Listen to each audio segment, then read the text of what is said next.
आज देखते हैं हम लोग कि हीनयान और महायान दो इस संप्रदाय हैं। हीनयान और महायान दोनों में क्या अंतर है ये देखते हैं कि क्या है दोनों में अंतर। पहली बात तो ये याद रखेंगे, ये दोनों बौद्ध धर्म से रिलेटेड है, यानी बौद्ध संप्रदाय से रिलेटेड है। ये हम सब लोगों को पता है कि जो चतुर्थ बौद्ध संगीति हुआ था वह कुंडलवन में हुआ था। कुंडलवन कहाँ है? कश्मीर में। तो वहीं पर हुआ था चतुर्थ बौद्ध संगीति। जिस समय उसके अध्यक्ष थे कौन? अश्वघोष थे, यानी कि वसुमित्र थे अध्यक्ष और उपाध्यक्ष अश्वघोष थे। और वहाँ के उस समय शासक जो हुआ करते थे कनिष्क हुआ करते थे।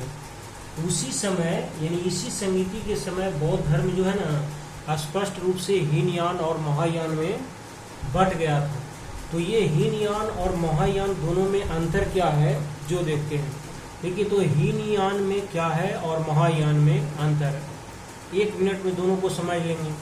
पहला देखिए, हीनयान का जो शाब्दिक अर्थ होता है वह निम्न मार्ग होता है, यानी इसका मतलब ये होता है निम्न मार्ग। यानी दोनों आपस में बटे हुए थे और दोनों बौद्ध धर्म से रिलेटेड थे। तो जब हीनयान वाले लोग कहने लगे निम्न मार्ग मानने लगे अपने आप को, तो ये उत्कृष्ट मार्ग मानेंगे। यानी इसका मतलब क्या होता है? उत्कृष्ट मार्ग। तो ये पहला डिफरेंस देख लिए। दूसरा डिफरेंस देखते हैं क्या होगा।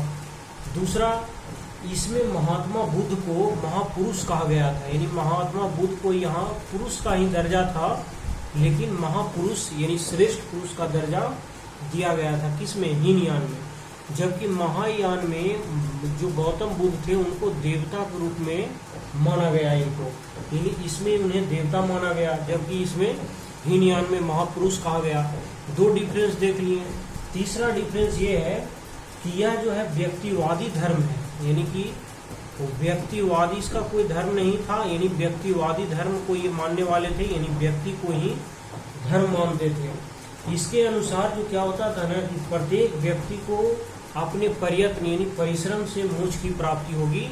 यानी इसमें कहा जाता था कि यानी कि प्रयत्नों से क्या होगी? मोक्ष की प्राप्ति होगी। ये इसमें कहा गया कि आप जितना परिश्रम करेंगे उसी के द्वारा ही मोक्ष की प्राप्ति होगी। और जबकि इसमें ये बात नहीं कहा गया था, इसमें कह रहा था कि आप परोपकार कीजिए, परोपकार करने से आपको, या परम सेवा करिए, परोपकार एवं पर सेवा, यानी दूसरे की सेवा करना चाहिए। ये महायान के द्वारा कहा गया था, यानी इसी पर बल दिया गया। इसका उद्देश्य जो था ना समस्त मानव जाति था।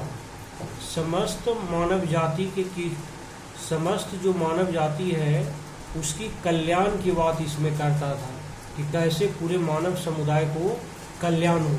तो ये इसमें जोर दिया गया था।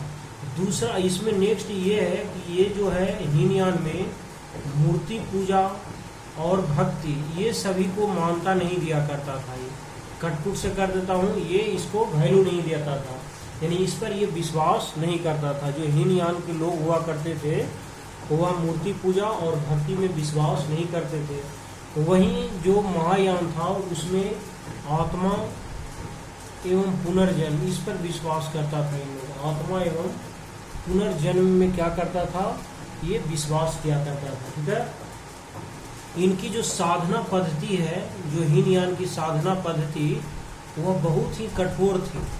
और इसकी साधना पद्धति क्या थी? एकदम सरल थी, सरल भी था एवं सर्वसाधारण था, यानी सभी लोग इसमें कर सकते हैं, है ना। इसमें किसी की कोई बाधा नहीं थी इसमें, जबकि कठोर था।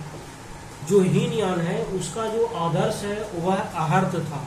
इसका आदर्श क्या था? आहर्त है इसका जो आदर्श था। और इसमें इसका आदर्श क्या था? बोधिसत्व था। इसका आदर्श आहर्त, इसका बोधिसत्व था, आहर्त, समझिए ना, ये था। उसके बाद इसमें एक और मेन पॉइंट था, इसके जो प्रमुख संप्रदाय हुआ करते थे, किसके?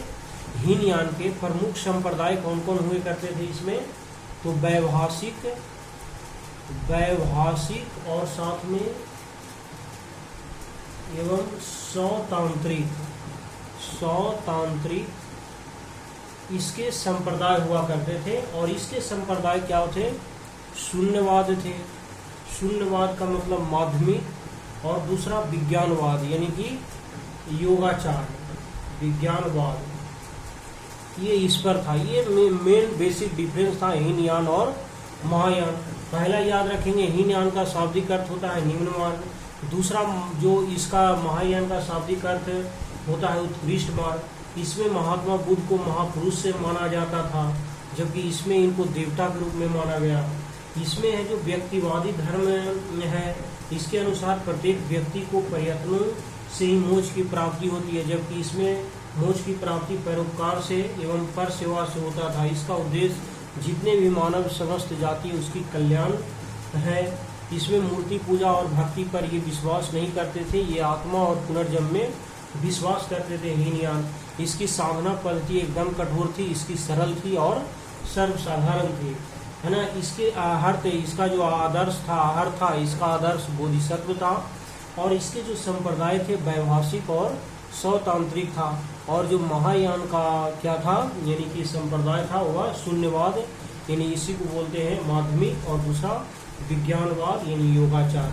तो ये था यानी कि बौद्ध धर्म से रिलेटेड जो हीनयान है और महायान, ये दोनों का बेसिक डिफरेंस था। इसमें इतना ही। जय।